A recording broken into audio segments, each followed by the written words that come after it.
Hello, hello. It is that time. State of the Union podcast is officially live. You haven't heard from us for a very long time. It's been about a year. We used to broadcast on Facebook, so this is probably very new to a lot of you to see us here on Instagram. And there used to be a lot more of us, and now it's just me. So we want to shout out to the past hosts. Kai, who is amazing, who I think is the whole reason this podcast started. And now, if you follow him, you know that he's gone on to other bigger and better jobs right now in media, taking over the whole landscape. He's at ESPN, Hot 97 with Peter Rosenberg, BLS, and not even sure where else, but he's definitely making his mark. Then, of course, Do It All. Big shouts out to the legend Do It All. And he has a new project coming out. First of all, he's been on tour, like all over the world, with Lords of the Underground. He's been doing a lot, of course, still in Newark with his community service. And then now he has a new project dropping. And I think this is a solo project, if I'm not mistaken. And so that's coming in the new year. So shout out to him. Hello, how are you? Let me wave. Now let's see if I'm doing this right. Around on the podcast. Yes, it looks like it's working. Waiting for connection. So thank you for joining. Hello, how are you? Hi, good. How are you? I just got a notice. I was wondering if it'd be like a little delay, but it looks like it's okay. The other day I was practicing and I went live and it was like a delay feed. So, oh, hey, we have some of our Never Settle friends here. Someone just joined. So, how are you? I'm doing good. So, yeah, I was just telling everyone. So, this, as you mentioned in your story, now I'm doing the podcast. It's just me. This is my first time back out after a year. So, I'm very thankful that you could be the first guest. Just waving here to people in the chat. Cool. So before we get started, how was your morning? I know for me it's nighttime. You're like just starting the day. So how's it been going so far? Fine. It's been interesting. The kids have woken up on a different side of the bed this morning. Yeah, my baby Teddy, he's teething and just a bit cranky, but nothing I can't handle. Hi, Goddess Food Jacks. I know, that's great. Thank you for joining.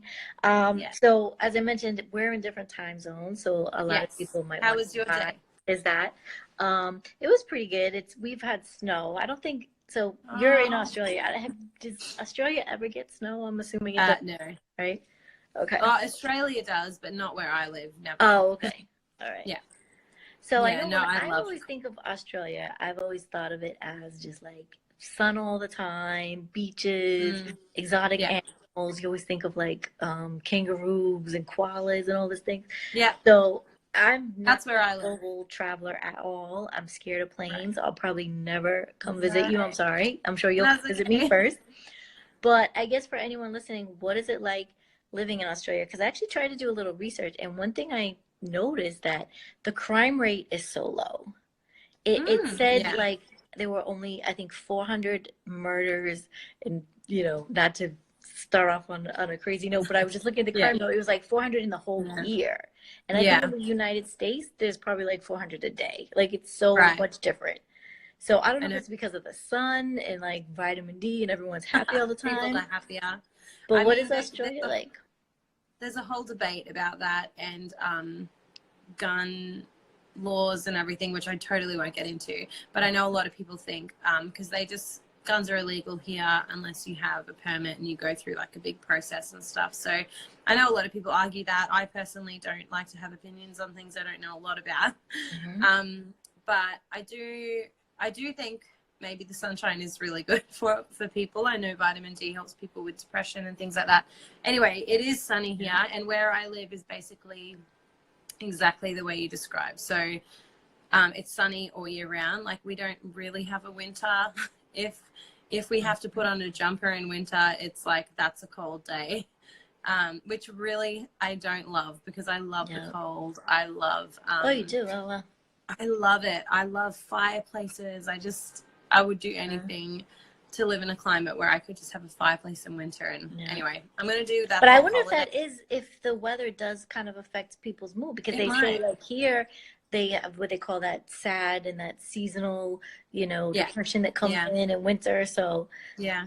I don't Yeah. know if that's why, but so I think I'm The just kangaroo here. thing is real. Like in the suburb that I live in, they actually have kangaroos jumping around sometimes, but it's not normal. Like we don't ride them to school or anything like some Yeah. people think. Yeah.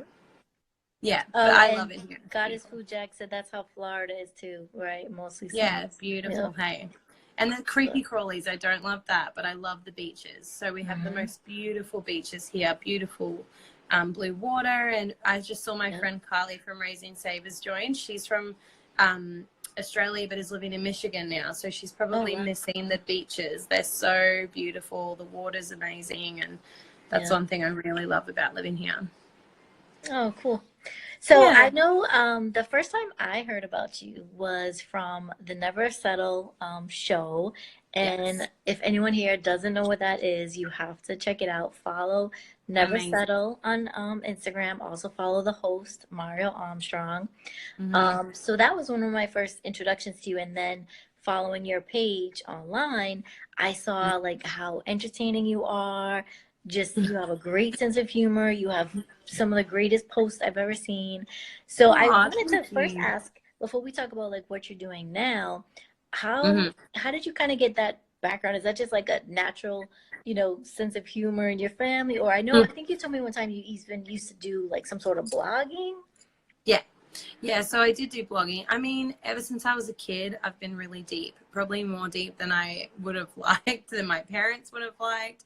I've been really like, I think a lot. I want to talk about all the big stuff, and it's always been inside of me. And if you, probably the first time you saw me on the Never Settle show was when I shared a bit about my story, which was about me going off and making really bad life decisions when I was a teenager. I got messed up in drugs and all kinds of stuff like that. And I came back from that and I found my faith in a whole new way. I found God for myself, and I was raised in a good Christian home, but I found him on my own, which was just a whole another experience. And my whole life I just managed to turn my whole life around with my faith and with God.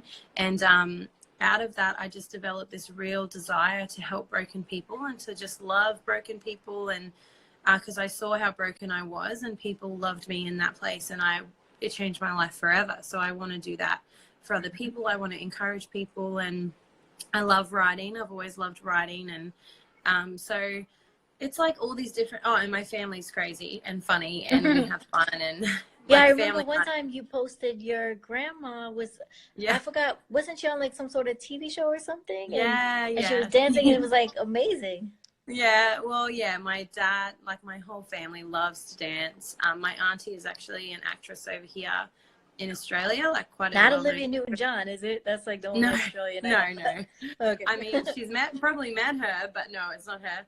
Yeah. Her name's Rebecca Gibney, and she's just on TV over here. And so my nana was, I think, on one of her shows, and Wow. it's all a bit crazy. But yeah, it's like the perfect, not perfect, but like a big combination of a bunch of things from my life and my childhood just made me want to use whatever I had in front of me to love people and encourage people and make people smile and make them laugh. And it's actually been a battle, but I've really just wanted to use what I have to, just bless people if I can and however I can. And I can't really travel the world and talk to people, but the amazing thing about social media is we can just, in an instant, just send out a word of encouragement and love. But before I was a mom, I just did admin work at different Okay, companies. that's what I do. So we have Yeah. I loved it. I loved Yeah. it. Yeah, it was good. So, as you mentioned about helping people, I think that's a good transition into what you're doing now. And I know you have a great business where you're doing like decorative prints, foil prints, right? Yeah. And they have special inspirational, spiritual messages. How did you get the idea for this business? Was it something that you saw one of these prints somewhere, or you just completely created it out of something? Well, I tend to always, I've I've wanted to do something, to start a business for a really long time, something to do with writing. And it was a dream in my heart that I kind of didn't have the confidence to pursue. And it's crazy how God kind of worked it all together, because I wrote a prayer for my daughter Poppy when she was a little girl, which is my first print. And I used to just post it on my Instagram or on my Facebook. And I had a lot of mums reach out to me and say, that prayer, I now pray over my kids every night. Or have you written that out somewhere? I'd really like to have it on my wall. And for like probably 2 or 3 years. And then the part of me that was just having children all the time, three, but you know, the busy part of me was like, oh, maybe one day, but I just didn't have that confidence. And then it took a real push for me to think, okay, I need to do something with this. I think it was one day someone messaged me a photo of their wall where they'd handwritten the prayer out and put it up on their wall over their kid's bed. And and it just, I've got goosebumps just talking about it. It makes me want to cry. And I just remember being like, wow, okay, so this really can inspire and help people. And then at the same time, a business that I had connected with called Kairos Creative, my beautiful friend Marianne there, contacted me the same day and said, if you are ever interested in creating those prints, I would love to help you do that. And it was the same day, and I just thought that had to be God just telling me, like, okay, you need to go after this. And I just decided to stop questioning myself or what I had to offer and just pursue what was in front of me. And it just kind of, so she did it for me rather than me starting my own business. I collaborated with someone who had the ability and utensils or whatever, and she created it for me, and it just sold so well. And it just gave me that little boost of confidence to be like, oh, okay, maybe I can do this. Maybe I have something to offer. When was the first business started, or when you collabed with someone else? When was that? That was only like August, just gone. Oh wow, so this year. Yeah. Okay, I thought it was like, I knew you started off on your own recently, but I thought maybe the joint one was even longer than that. Wow, that's really literally motivating. I don't know why. Like, well, I'm kind of the kind of person where it's like, if I'm going to do something, I'll just go for it. And once I start, I'm like, okay, here we go. And so I just, once I got on the roll and I saw the hunger in people to put these prints in their room and this prayer in their room, I was so encouraged and excited at the thought of these words being prayed over children around the world. I thought, well, I can't stop now. I don't want to stop now. And like, in all honesty, my family, you know, we have 3 little kids on one income. My husband works so hard for us. And rather than pursuing money in his career, he's pursued a career that means he can be present at home with his family. But that means we have to make a lot of financial sacrifices. So sometimes things are a bit hard. And I thought, well, if I can create a business and find a way to help our family out financially at the same time, it all just made sense. So we have a couple of Never Settle family that joined. Just want to give a quick shout out to Michael and Janelle. Hi, Michael. Joining. So that's great. I didn't realize that your daughter was what helped inspire the business. So it's truly like a family business, you know, when you think of where the meaning came from. And as you mentioned, you know, you were still juggling like raising kids, being a mom, wife. So I think that's really courageous that you still went ahead with it, because a lot of times people might have a dream and a passion and they always make excuses for not now. And whether it's they have kids and they'll say, oh, I'll wait till the kids are in, you know, school, and then it becomes middle school, high school, you know, oh, I'll wait till the kids graduate. And they're always kind of like making excuses. So you kind of spoke to this already, but just maybe to hit the point again, how did you really know now is the time and I'm gonna, you know, just not worry about the excuses, I'm gonna go for it? Well, I just want to start by saying I personally have always really struggled with confidence when it comes to feeling smart, I guess you'd say. Like, I never thought I'd start a business. I never thought I'd be able to step out there and actually do it, because I just always felt like I don't know, I didn't feel like I was very smart. I didn't do terribly well at school. So anyone feeling that way, I get it. Like, I fully understand that you have all of the things in your mind telling you can't do it or you shouldn't do it. But I think, like I said, I figured out what I wanted to do in the world and how I wanted to change it. And I let that be my inspiration rather than how could this go wrong, or how could this fail, or rather than focusing on all the stuff that ways I could be disappoint people. I literally went into it going, if I fail, I fail. And I think it's actually statistically proven that the first 2 or 3 businesses people start don't work out. And so it's like, not in a negative way, but it's like you have to fail a few times before you succeed, which is something I know Mario has taught us really well. Is it's important to just put yourself out there, not because you want to become the most successful person in the world. Find a different reason and just think, you know, even if my business fell flat on its face tomorrow, I still helped like a couple of hundred people. I don't know how many so far, but I've still helped change the lives of a bunch of people. So for me, it was just about realizing my why was more important than my what ifs, if that makes sense.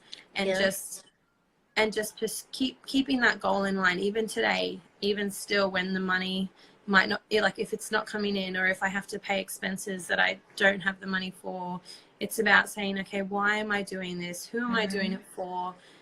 And what's my purpose? And once I overcame that and I found that passion, none of the doubts really mattered so much anymore. And my self-esteem just took a back seat for my passion. That was so powerful what you said. I have to type that. Now say it again. Would you say your why is more important than my what ifs? Okay, is more important.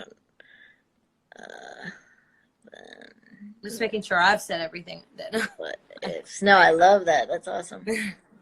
I think that might have to be. I might have to order that as a foil print. I like that. Hey, yeah, I'll have to write that down.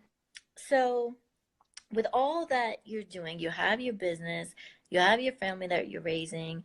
Then you're also very active in your ministry, and you probably have a million other hobbies and things I'm not even aware of. But how do you juggle all this? Because I know even just me, there's just me. I'm not married. I don't have kids, right? I go to work, I come home, and I'm still exhausted, and I still feel like I don't have time to do half the things that you're doing. And you know, I think you have 3 kids, and so what advice do you have for people to how to juggle all this, the business and the family? Okay, well, first of all, I drop balls. Like sometimes I just drop the ball, and I go into it knowing that that's a possibility. It was funny when I read this question, when you sent them to me the other day. I said to my husband, it's so weird to see you list out what I do. You know, like you said, with like, I guess what I do online is a type of ministry. I am running a business and raising 3 kids and running a home. And I've never seen it listed out like that. And I was like, oh, wow, that actually, I am doing a lot. No wonder I screw things up sometimes, and no wonder it's not all perfect. And, you know, sometimes I try to be really honest online about how I do fall short. And one area where I don't do that is with my kids. I never want to humiliate them or talk about how they aren't the most perfect people in the world. I just try to talk about myself. But I keep trying to juggle, and I just keep remembering what my priorities are. And if I drop the ball, I drop the ball, and I just have to be gracious with myself and think, I'm never going to juggle all of this perfectly. But when I fail to be a patient mum, I got to fix it. I got to say sorry. And if I fail to get a printout on time, which hasn't happened yet, but I just have to have this constant attitude of humility, and just keep telling myself, if you drop a ball, just say sorry, just own it, and think of what you can do better next time, and just try and grow. But a really important thing for me as well has been being very clear about my priorities. So for me, my number 1 priority is my faith. And then it's my marriage, because, you know, the type of marriage I have affects my kids. And then it's my children, and then it's my business. So it's like I just have to keep coming back when I'm inundated with things that need to be done. I just stop and I ask myself, what are my priorities? Have I, you know, if I'm feeling out of control, have I been investing in my faith, in my relationship with God? Because that's what keeps me strong. When was the last time my husband and I went on a date? Like, that needs to be important. Oh yeah, I do love those posts when you put nights. up the date nights or the getaways. Date nights are important because when you have 3 kids, they do not care about how much time you get to like talk about your feelings. They don't care. So you have to prioritize it. And I just have to keep reminding myself, and I've said from the beginning of starting this business, if it starts to take over my ability to be a good mom or a good wife, or if it starts to impact on my family, I'm done. And I don't want to hold it so tightly that everyone suffers because of it, if you know what I mean. So I've kept that in mind all of the time, because it's not the season. I understand, like you said, I'm in a season where I'm actually raising 3 children. So I started this knowing that the business would not be my number one priority.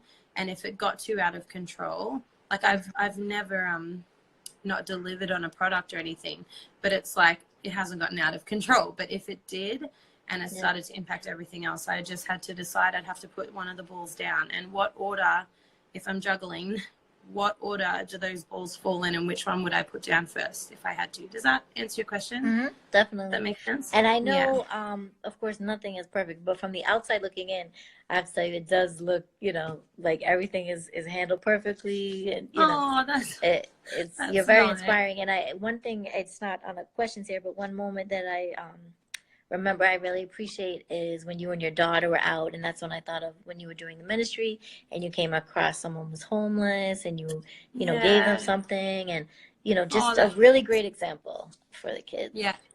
Thank you. Yeah, she orchestrated that whole thing. She saw that man, and we told her that he didn't have a home, and she just was almost crying with desperation to help him. And that was humbling for me, because it just made me think, why do we just walk past these people? Like, a child sees things as they are, and she was devastated. And yeah, that really inspired me. But I got to tell you, I currently have crust and bread all over the floor of my home.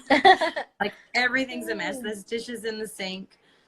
It's all a bit crazy. That's the behind the scenes from that. That's Instagram, the behind the scenes that we don't see. Yeah. And I want to start showing more of that stuff. It's hard to put yourself out there like that, because you always get that one message from someone who's a bit critical, and you're like, oh, it hurts. But moms especially, I think, struggle with this need to be perfect. So yeah, I want to be more real about that. Michael has a comment I wanted to read. I know it's something we're going to touch on in a minute, but he mentioned that date night is so important because it's a self-care for your relationship, and it keeps you on the same page with your vision as a family. So true. That's so true, Michael. So I do have a question on self-care, but before we get into that, we touched on it at the beginning, how you mentioned the way we were introduced to you, like through the Never Settle show. You were talking about, some of the things that you had struggled. And again, I don't have kids, so I can't relate to this, but I know a lot of moms go through like a postpartum depression, and you were open with things like that after the kids. And so I was just wondering, how did you, pull yourself out of that, and what are some advice you have for people dealing with situations like that? Okay, well, I know depression, pregnancy or not, it can affect everybody. And it was honestly one of the darkest times in my entire life. So I had a thing called perinatal depression or antenatal depression, which means I actually get severely depressed and anxious while I'm pregnant. And once the baby's born, I tend to feel a little bit better. Some women have both. It's postnatal. It's a whole thing. Some people just have depression and not related to pregnancy or anything. It was one of the darkest times in my life. So yeah, with my first pregnancy, I didn't really know what I was feeling, and I didn't have that much on my plate. So I didn't feel as wiped out by it, I guess, or I could stay in bed all day when I was pregnant. And I just thought, this is weird. I'm not enjoying pregnancy like I thought I was. But my second pregnancy with my son Abel was when it got really, really bad, really bad. And I already had a child to take care of, and I couldn't do it. I remember I would have a shower and I would sit in my towel for hours just trying to get dressed. I couldn't get dressed. I struggled with suicidal thoughts. I didn't deal with it, basically. Like, to answer the question, in that pregnancy, it overtook me and it overwhelmed me. And I just felt like I was drowning in it. And I ended up taking medication. I don't think anyone should be shamed for taking medication if you're in a place where you don't feel like you can survive without it. I took medication to save my son's life and my own life, and I'm proud of it, and I recommend it if anyone's feeling that badly. I recommend counseling. I did counseling, saw psychologists, everything I could basically just to survive. And then I had decided, you know, I'm never getting pregnant again. And after that, once he was born, I started to feel like I was coming out of it, and I came off my medication maybe 6 months after Abel was born. And I thought, that's it. No more kids. I'm done. I can't survive another pregnancy. And then I got pregnant again. It's like, surprise. I know. And I always say that, like, Teddy, my third child, he is God's proof, like God telling me he has more faith in me than I have in myself. Because I just remember thinking, I can't do this. And it was like I was looking down the barrel of a gun when I saw that positive pregnancy test. I thought, I'm going to get depressed, anxious again. How do I do this? So when I read your question, the 3 words that came to my mind was fact, faith, and fight. And as soon as I realized I was pregnant again, I was like, okay, what are the facts? The facts are, I have to survive this. Like, I have 2 children, a third one in my tummy.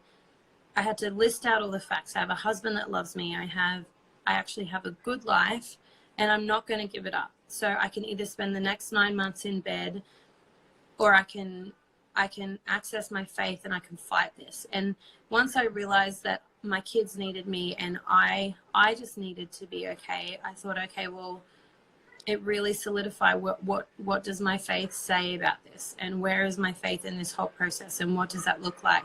And I went on this whole journey of finding out, even just scientifically, how your brain, when you're depressed, starts sending the same thoughts, the same signals and feelings around and around and around, and that you get stuck in this cycle. And I had to break the cycle. And so I learned about how speaking out words, for me it was scripture, for me it was from the Bible, things that I know are truth. I would be up in my bed until like 2 o'clock in the morning some nights, finding scriptures that were the opposite of how I was feeling, and I would say them out loud. I would write them 50 times in my book. Just I am loved. Because I felt worthless. I felt like I couldn't get out of bed. I felt like I could never get through this. And I just had to write down, I will be okay. I will be fine. I am a good mom. I am loved. I deserve to live. Like everything that went against what I was feeling, I just wrote it out. I spoke it out loud.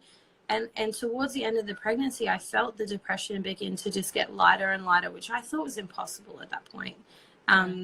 But with my faith and this fight inside of me to say, okay, well, I have to get through this, so I'm going to fight and I'm going to do it well.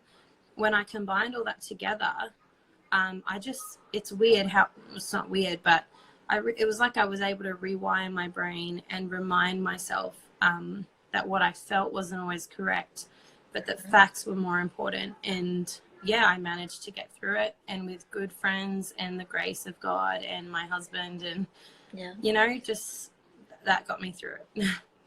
Yeah, I didn't even think beforehand to really ask about that, but I'm sure that must have been very difficult on him. And you know, from what I can see, you know, you have a very supportive husband, and I'm sure it's probably even harder for those that, you know, maybe in that situation, like sometimes the person might say, oh, just snap out of it, or you know, whatever, maybe not be as supportive, whether it's the husband or family members. So I'm sure that played a factor too, you know, having support, you know, in the home as well. Yeah. And I mean, it was hard for him, the first my pregnancy with Abel. I think he would say as well that he didn't know how to handle it either. And my depression almost created depression in him. And we were both just a real mess, to be honest. And with the pregnancy with Teddy, we went into it, and he said to me, no, we can do this. Like, we can do it. Because I was like, I can't do this. Like, I was just overwhelmed. Yeah. And he's like, no, we can do it. And we had bad days, both of us, through that pregnancy, where he was like, this is too much. It's too hard. You know, there were times where I would say to him, I need you to not go to work today. I am having suicidal thoughts. And that's just the reality of what it was. And I would say, please don't leave me with 2 kids and this giant belly, because I feel like I just feel like it's too much. And he's had problems with his work because of that. And people who don't understand or aren't educated about depression, for them it just sounds like, oh, well, what's wrong with it? Like, people do it all the time. But no one's there living it. No one understands the pain of it. We had other stuff going on behind the scenes with our family that was just devastating. And so, yeah, I think it's important for loved ones to get help and support as well, for them to find people who can take care of them. But yeah, like you said, the hardest thing is to control the frustration, I guess, with the person who's depressed, because I know I was frustrating. But yeah, saying snap out of it to someone just feels like telling someone with a broken leg to go for a run, you know? Right. Wow. Can help. Well, thank you for sharing that, That's being okay. open with that. And, now as we know, going on to, I guess, a more happier time, as we talked Yes. about, everything's been doing great and you have your Yeah. business and we're going to get into more about what the business is and how people can find it. But before that, I just wanted to talk about, where do you, because coming out of that and everything that you're dealing with now, of course, self-care, as we mentioned earlier, is important. What are some of the tools that you use now for self-care, or what are some of your inspirations? Of course, we mentioned your faith. Are there other kind of self-care things that, are meaningful for you? Yes. So like Michael mentioned, date night actually is a form of self-care, having a place and a time to go and invest in your relationship, make it strong, and the love that you have in your life, it's important. That's like a form of self-care. I will be the first to admit I go to counseling regularly. My husband and I both do. Like I said, we've had different tragedies happen that have been really life-changing for us, and we've needed support through that. And so we both go to marriage counseling. And I'm actually seeing someone on my own for some like stuff that I've been through, and I'm not ashamed to say that. And I think it's so important. Bye, Dr. Vibe Show. I think it's so important that people talk about therapy and about going to see counselors and getting help, because it's such an important part of self-care. Like if you have to service your car once a year just to drive it, your brain sometimes needs a bit of help just to live, and there's no shame in that.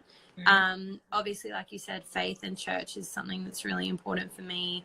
I just love being part of community where you can rock up in a mess if you need to, and people will love on you and your family and just accept you the way that you are. And if you find the right church, that can be your experience. Going out with my friends. So this weekend, my best friend and I, we both have 5 kids between us. So she's got 2, I've got 3. And we've known each other since we were 5 years old. And we don't get to see each other anymore. And when we do, we're surrounded by children, and there's yelling and nappies, and it's a lot. What do you call them? Diapers or something. And we always leave every catch up like, oh, I'll see you. That was great. But we haven't really like connected. So we made a promise to each other that every year now, instead of getting each other a birthday present or a Christmas present, we're just going to go stay at a hotel for a night. So I'm doing that this weekend. So excited. Very fun. So, yeah. Look forward to that's self-care. seeing that on Instagram. Yeah. And you know you will. But yeah, I think, that's another one that's important. So we, glanced over a little bit about this great business you have and these prints. If you can tell people who are not familiar with it more about what is it, where can they see it, where can they purchase it, and then does it ship to the US and other countries? Yeah. Okay, so obviously I call my Instagram The Mummy Mission. It just I came up with it a few years ago. It just stuck because my mission, it's not to be the perfect mum, but it's just to be the best mum I can be and encourage other mums who are struggling with my story and everything. Again, like I said, that out of that came the prayer that I created for my daughter. People then asked, can you get that printed? So I have that on my website. I don't have that prayer here. I have my new Christmas prayers that I've just released. Just some scriptures and things. So I do that prayer in Afrikaans. So I will actually translate it to different languages for anyone who wants me to try to. I really love the thought of people being able to pray that over their children in their native tongue. I think that's beautiful. I will try and ship to anywhere in the world if they'll have me. I'm happy to do that. My website is in my bio on my Instagram page, and I also have a Facebook page called The Mummy Mission on Facebook. Oh, great. I have to check that out. I don't think I've seen it. Yeah. So if you head on over to there, you can like that and shop through Facebook as well. So you can order the prints on there. Right now I have, like I said, the covering prayer in rose gold, silver, and black. And I have some Christmas prints that have come out that I've brought out in the last week. And I have like a love note from God kind of thing. So it would say, "Dear Jan, I love you, love God." That's all. Yep. But those 3 words from God changed my whole life. So Yeah, I just love really that you can customize it. And I did see yeah, something like that the other day, a note. So yeah, I'm assuming even if someone maybe had an idea for a, yeah, some sort of a note, a phrase, something they totally. wanted, they could Yeah, probably ask you if there's any, yeah, customizing. And it's really pretty, and it you really have a gift for like I remember you put something up about you were helping to decorate. I think it was like your I parents' did. house, and Yeah. it's just very pretty. It just reminds me of that. Like Oh, the thank you. post you put up recently with the holiday and the tree, and Yeah. it all looks so like elegant, and Oh, it's thank just you. it's very pretty, and I think people will Thank really you. enjoy them. At some point, as you know, I have my own situation right now where I don't, have my own apartment. But when I get one again, I'm gonna definitely get a print, for myself Oh, and thank hang it you. up. Oh, But and your support, Jen, I just want to say you are such an encourager, and that changes more lives than any purchase of a print ever would. And you've encouraged thank me for years now. I see you encouraging everybody else. You're like a cheerleader for people, and I just think you. that is life changing for so many people. So thank you for that. And just even having me on this interview today means the world to Hmm. me. And one thing I've learned since starting this business is people just supporting you, sharing your stuff, that even if they've never bought it, it means almost more, because it's like Yeah. they're championing you rather than just your product. Does that make sense? So Yes. thank you for that. I really And thank appreciate you as that. well. I definitely Yeah. see we have some of your friends here because I would recognize this Yes. name. Hi, Casey. Is Hey, it Emma. Cinnamon Thread? Cinnamon and Thread. Cinnamon Yes, Thread. she's I just saw started you put up a monthly business. was it a post? I think no, I think that was for your daily inspirations Yeah. devotions, right? I saw that Yes. recently. So mhm. Yes, Cinnamon and Thread posted one too. She's beautiful. She's just started a business making little headbands for Oh babies and wow, stuff, cool. and bibs and things. Yeah, they're gorgeous. Very Yeah, creative. So yeah. one of my last questions, just to wrap up, and then if anyone in the chat Yeah. also has questions, um, was just, any final words of advice that you would give if someone wants to start a business or be an Mm-hmm. entrepreneur, or, advice for moms, or, really just Mm-hmm. anything that maybe we didn't cover that you want to mention. Yep. Yeah. So when a couple of things I thought of was, first of all, just be committed. Even if you just give yourself 6 months and say, I'm just going to try it for 6 months and see how it goes. Don't Mhm. be so attached to the outcome, but be attached to the process, if that makes sense. Another thing that I think Mario Armstrong has taught us really well is about just not getting so stuck on what it needs to become, but just being committed in the process and saying, okay, that was a learning experience, or that Yeah. didn't go the way I thought. And be committed in that, and just say, I'm not giving up because I'm just going to learn this process. Don't expect immediate profit or success. Expect outlays. That was one thing. It's very practical, but for me, I knew I had to buy the supply, like I had to buy a machine to make the prints. I have to buy the foil. I had to buy the paper. I had to buy a printer. There was a lot of expenses, and I didn't actually think about how once they all added up, and then I have to pay for different subscriptions to different websites to make the prints and things. And once that Mhm. all adds up, I still haven't paid off my machine yet. You know what I mean? And I guess when I went into it thinking, oh, I can help, provide for my family, and then like every time money would come in, it would go out again, and I was like, oh gee. And so I How haven't got long is the process to make one? Is it a it long time takes a or? little while. Yeah, I mean, the ones I've already created and I changed the names and stuff, that's not too hard. Maybe Mhm. like an hour or so Wow. for That's yeah, for like a couple of prints or a few prints. It's not too long, but it is a bit time consuming, and I'm a bit of a perfectionist, so I want to do it well. And That would sometimes be it's great to see. I don't know if you've ever posted like the how to show how oh it's no, I made. haven't. I mean, not that people want to steal your idea, but that might be No, nice to just show a little a bit lot of of people do. what goes into it, so that Yeah, people realize should. like how much work goes into it too. Yeah, that's a good point. Well, yeah, so that was another learning curve for me, is like, okay, I might not make profit straight away, but like eventually I will get there, and that's okay. And I'm committed to the process. So, we'll wait and see how we go. Also believe in yourself. Again, I've had to learn to believe in what I'm offering people and to not be embarrassed about promoting it, and just realize that it can help people, and it is going to change the lives of the children who receive this prayer. Hi, Shayna. And just to believe in the product and not question myself or shrink back if I feel like people think like, oh, enough with your prints. Like, just believe in it and go hard after it. Also ask for advice. So one thing I did was I reached out to Mario's wife, Nicole, and I asked if I could just ask her some entrepreneurial questions. And she said yes, and which I actually didn't fully expect. But we had a really awesome conversation, and she just answered some really good questions for me. So find someone you respect and look up to and just ask them. All they can say no, all they can do is say no. But if they say yes, it's actually really priceless. And the other thing is, again, remember your why and don't focus on all the what ifs. Just remember why you're doing what you're doing. For me,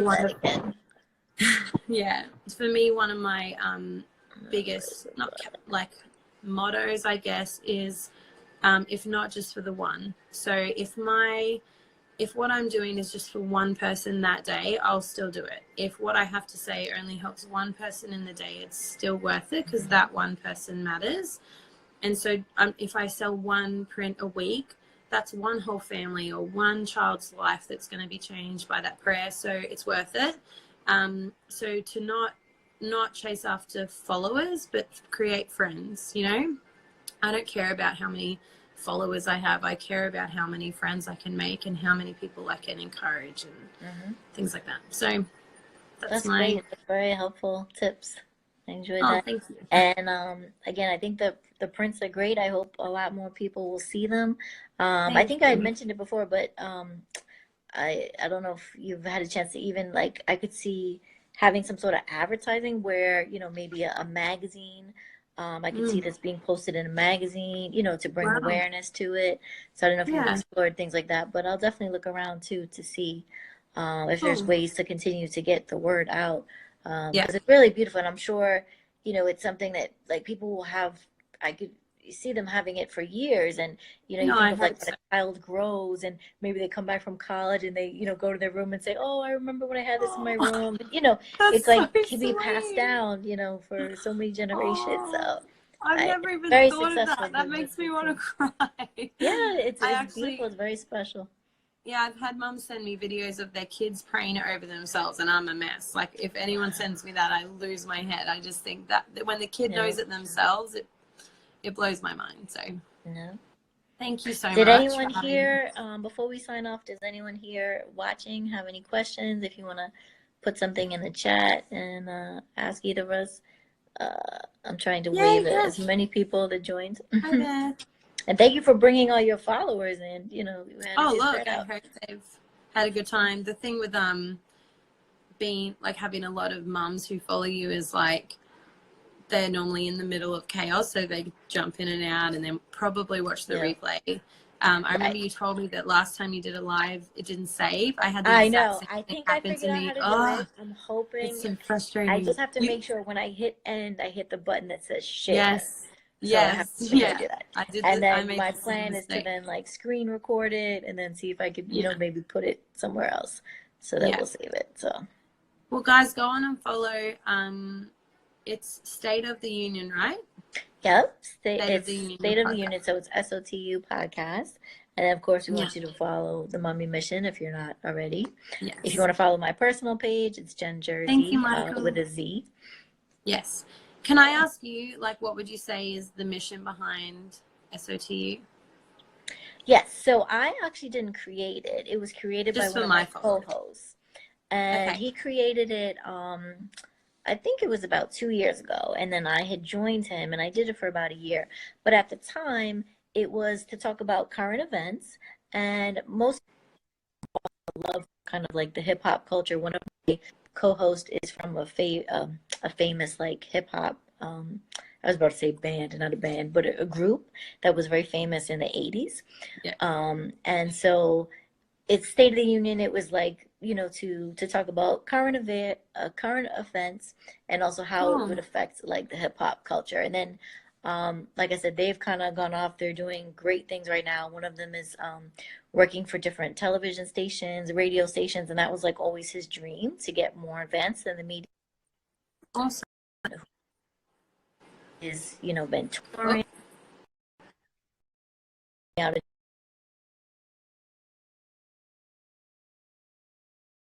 I'm still using like their page, and so. sorry. Oh, sorry. I think we lost the Okay. connection for a second. Sorry. Yeah. I Is it think it's back now? catching up. I think. Okay, good. Yes. So thank you, Michael. I know you said you Cool. enjoyed the interview. Thank you. Feel free to share this, guys, to any followers. Yes, and Get the word have out people there. watch the replay. So, but I definitely recommend Yes. that you follow Sarah. Thank you for joining us. And you'll definitely be entertained by her Instagram. I'm entertained. Like, it makes my day. Like, if you notice, I watch almost every day. Oh, So there's always something no, enjoyable. that's And again, nice. like the love with you and your kids, it's just like beautiful to see, especially for myself because I'm adopted. And so, Oh, my mom's when you're adopted, adopted. sometimes like you don't necessarily have like that close bond with Oh, the family who raised you. So, to see like wow. the natural bond, and Wow. it's always exciting. I'm sorry, you said someone was Oh, adopted that you know? my mom. So I Oh wow. understand. I Yeah. understand that comes with a whole bunch of feelings and situations, and wow, that's really powerful.